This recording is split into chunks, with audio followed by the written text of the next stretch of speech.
ছড়া সাহিত্যের প্রভাত তারা শব্দের কারিগর জগলুল হায়দারকে বাংলা সাহিত্যে অনন্য অবদানের জন্য নাগরিক সংবর্ধনা জানানো হয়েছে।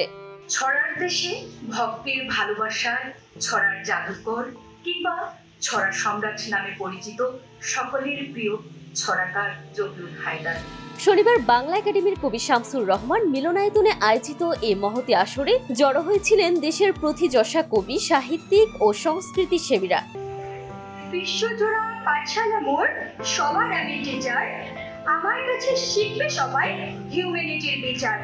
আজ আমাদের চরম ভাই, পিঠে গেলে নামাইতো না, লাগলে বলেও গরম ভাই।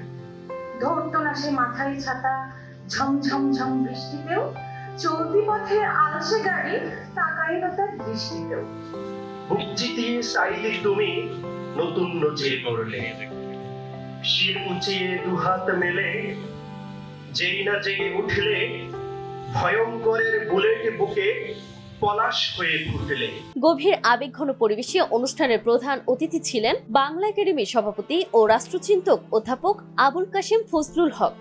বিশেষ অতিথি ছিলেন জাতীয় প্রেস ক্লাবের সভাপতি কবি হাসান হাফিজ এবং জাতীয় কবিতা পরিষদের সাধারণ সম্পাদক ও বাংলা একাডেমি পুরস্কারপ্রাপ্ত কবি রেজাউদ্দিন স্ট্যালিন। তারা বলেন, জগলুল হায়দারের ছড়া আমাদের সমাজ, সময় ও জাতির কথকতা। তার লেখনী বাংলা সাহিত্যকে দিয়েছে নতুন মাত্রা।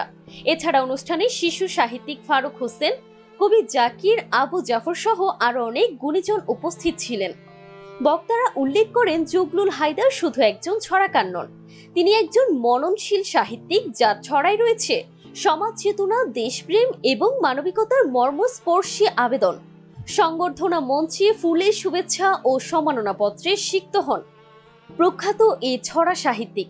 আবেগঘন মুহূর্তে উপস্থিত ভক্ত ও অনুরাগীরা প্রত্যাশা প্রকাশ করেন, ভবিষ্যতেও জগলুল হায়দার তার অনন্য ছড়ার ধ্বনিতে বাংলা সাহিত্যের নতুন দিগন্ত উন্মোচন করবেন।